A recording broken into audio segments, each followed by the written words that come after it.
اعوذ باللہ من الشیطان الرجیم، بسم اللہ الرحمن الرحیم۔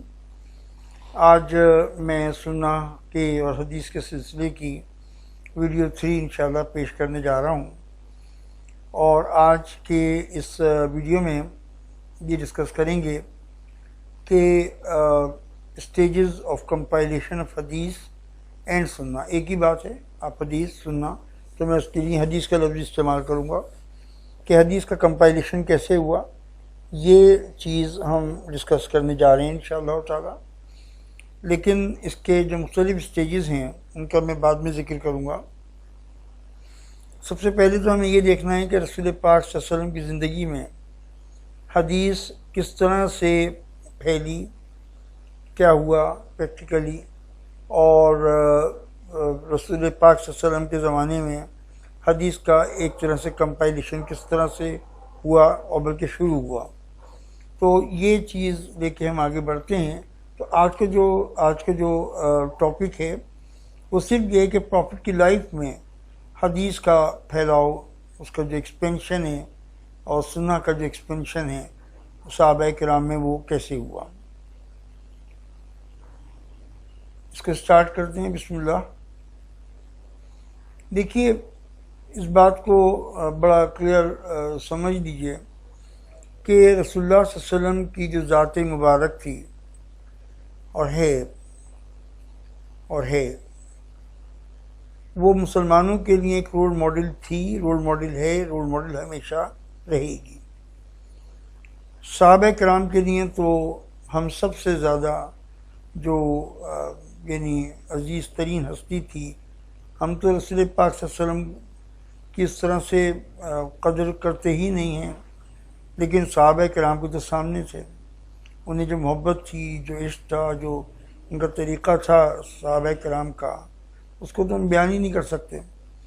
تو رسول اللہ صلی اللہ علیہ وسلم جو تھے بڑے رول ماڈل تھے صحابہ کرام کے لیے، اور ان کی زندگی میں جو کچھ بھی ہوتا تھا، آپ جو فرماتے تھے، آپ جس بات سے منع کرتے تھے، مسلمان اس بات سے فوراً رک جاتے تھے۔ جو حکم آتا تھا کہ ایسا کرو، بھاگ کے دوڑ کے جتنی جلدی ہو سکے پہلے ہم اس کو کریں گے۔ یہ وہ لوگ تھے۔ اس کے علاوہ رسول پاک صلی اللہ علیہ وسلم کی ذات مبارک کا ایک ایک لفظ انہوں نے یاد رکھا، ایک ایک لفظ، اور ان کے ایک ایک ایکشن کو نوٹ کیا۔ آپ کیا کر رہے ہیں، کس طرح کر رہے ہیں، اور ایک ایک ایکشن کو نوٹ کرنا، ایک ایک چیز کو نوٹ کرنا، یہ بات انہوں نے یاد رکھی۔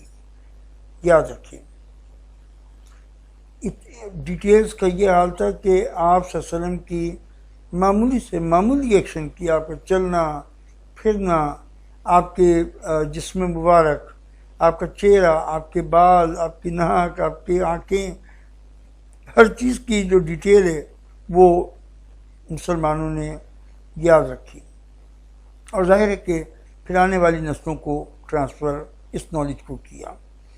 تو بتانا میں یہی چاہ رہا ہوں کہ صرف صحابہ کرام نہیں، بلکہ صحابہ کرام کے بعد آنے والی جتنی بھی جنریشنز تھیں، نسلیں تھیں، ان کو یہ نالج ٹرانسفر ہوتی چلی گئی، اور آج بھی ہو رہی ہے۔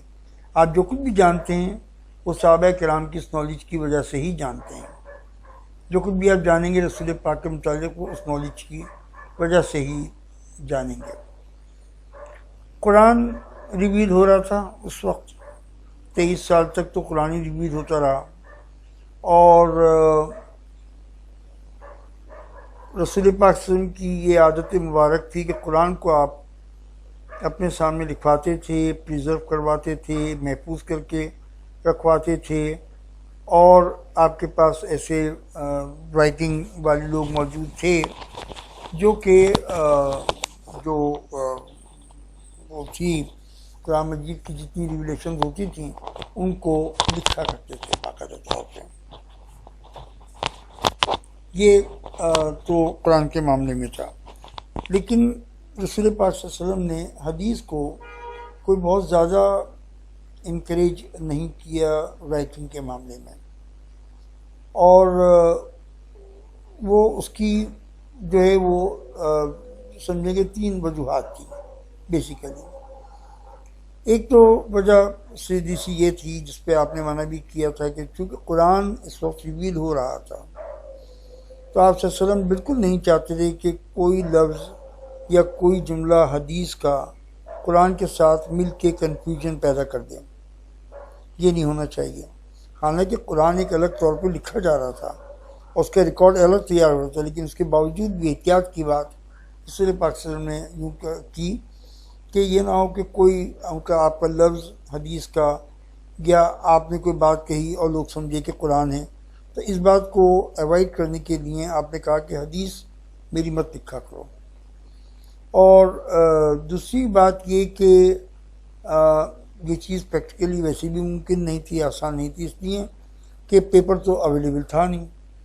ظاہر ہے کہ جو ماڈرن ٹیکنالوجی ہے اس کا تو کوئی سوال ہی نہیں تھا. آج تو آپ کے لیے ریکارڈنگ کوئی مشکل بات ہی نہیں ہے، ایک بٹن دبایا اور آپ نے اپنے موبائل میں جو چاہا ریکارڈ کر لیا. لیکن ظاہر ہے کہ اس وقت یہ چیز ممکن نہیں تھی اور پیپر تک موجود نہیں تھا، پیپر کا پین موجود نہیں تھے، وہ چیز تھی نہیں بالکل. تو اس لیے پریکٹیکلی یہ چیز ممکن نہیں تھی. دوسری بات یہ کہ رسول پاک صلی اللہ علیہ وسلم کی زندگی کا تو ہر منٹ ہر لمحہ آپ کے گھر میں، آپ کے گھر سے باہر، آپ کے جنگوں میں، آپ کا امن میں، آپ کے بات چیت، مطلب ہر لمحہ امپورٹنٹ تھا، ہر لمحہ سنت تھا، ہر لمحے کو فالو کرنا تھا. تو اس لیے پریکٹیکلی یہ ممکن نہیں تھا کہ ہر وقت جو ہے ان کو اس پہ رائٹنگ کی جاتی اور اس پہ کتابیں بنائی جاتی. ممکن پاسبل ہی نہیں ہے، پاسبل نہیں ہے. تو اس لیے حدیث کی جو رائٹنگ کا ورک ہے وہ رسول پاک کے زمانے میں کوئی ریمارکیبل بالکل نہیں ہوا. البتہ ایسا ہے کہ رسول پاک صلی اللہ علیہ وسلم نے ایسا ایبسلوٹ منع بھی نہیں کیا ہوا تھا کہ ہرگز مت لکھنا، ایسا بالکل نہیں تھا.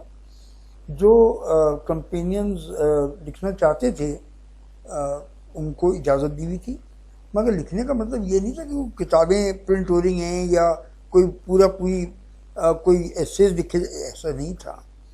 بلکہ صحابہ کرام میں سے کچھ لوگ جو تھے وہ امپورٹنٹ باتیں جو ان کو لگتی تھیں رسول پاک صلی اللہ علیہ وسلم، وہ ان کو اپنی پرسنل ڈائری میں نوٹ کر لیا کرتے تھے.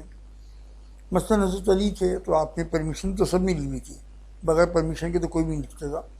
تو حضرت علی تھے تو انہوں نے ایک ڈائری مینٹین کی ہوئی تھی، اس میں جو انہیریٹنس کے، وراثت کے جو قوانین آ رہے تھے اس کے متعلق کچھ باتیں احادیث آپ نے نوٹ کی ہوئی تھیں. اسی طرح حضرت ابو ہریرہ رضی اللہ تعالیٰ عنہ تھے تو وہ بھی کچھ ان کی بھی ڈائری تھی، اس میں مینٹین کرتے تھے. حضرت عبداللہ بن عمر جو حضرت عمر کے بیٹے تھے وہ بھی کچھ نہ کچھ لکھتے تھے اور ڈائری مینٹین کرتے تھے. تو ایسا تھا کہ کچھ لوگ لکھ لیا کرتے تھے، مگر اس کا مطلب یہ نہیں کہ کتابیں لکھتے تھے یا کوئی باقاعدہ جیسے صحیح بخاری بعد میں لکھی گئی یا صحیح مسلم، ایسا نہیں تھا بالکل. کچھ باتیں تھیں، کچھ احادیث تھیں جو کہ وہ لوگ اپنے طور پہ نوٹ کر لیا کرتے تھے. جب میرے خیال سے اس کی اسپیلنگ صحیح نہیں ہے، ہاں، جب قرآن جو ہے وہ کمپلیٹ ہو گیا تو رسول پاک صلی اللہ علیہ وسلم نے پھر اجازت دے دی کہ اگر آپ لوگ اب میری احادیث لکھنا چاہتے ہیں تو لکھیے، کیونکہ اب تو قرآن مکمل ہی ہو گیا تھا. تقریباً رسول پاک کی زندگی میں سے پہلے چند مہینے پہلے ہی مکمل ہو گیا تھا، تو اس لیے آپ نے اس کی اجازت بالکل دے دی تھی. اس کے بعد ایک بات بتانی یہ بھی ضروری ہے کہ رسول پاک نے اپنی زندگی میں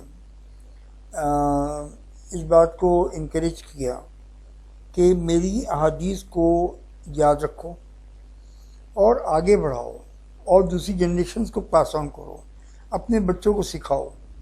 میری احادیث، میری سنتوں کے جو طریقے ہیں ان کو آگے پاس آن کرو. اب جیسے لاسٹ سرمن میں ہی آپ نے فرمایا کہ میں اپنے پیچھے 2 چیزیں چھوڑ کے جا رہا ہوں، اللہ کی کتاب اور اپنا طریقہ یعنی سنت. اگر تم ان 2 کو پکڑے رہو گے تو کبھی تم سیدھی راہ سے نہیں بھٹکو گے. تو ظاہر ہے کہ رسول پاک نے اس کو انکریج کیا اس بات کو کہ میری جو احادیث ہیں ان کو آپ یاد بھی رکھیں اور آگے بڑھائیں. اور ایک اور حدیث ہے جو اس کا مفہوم میں آپ کو بتا دیتا ہوں، تو اس کو جو جتنی مجھے یاد ہے، ایگزیکٹ ورڈس مجھے بھی یاد نہیں، کہ اللہ تعالیٰ اس آدمی کو تازگی عطا کرے، فریشنس، برکت اس کو عطا کرے کہ کہ جو میری کوئی بات کو یاد رکھے اور دوسرے لوگوں کو سکھائے، اس کو بتائے، یعنی احادیث کو آگے بڑھائے۔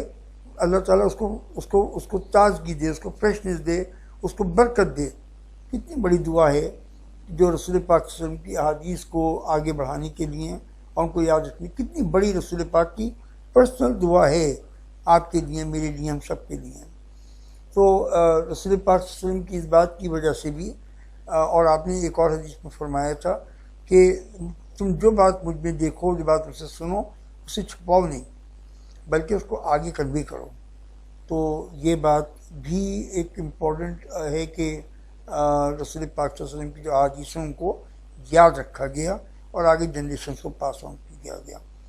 اس کے بعد پھر 632 AD میں 11ویں سال تھا ہجرت کا، جب آپ محمد صلی اللہ علیہ وسلم کا انتقال ہو گیا، آپ صلی اللہ علیہ وسلم اللہ کے پاس چلے گئے۔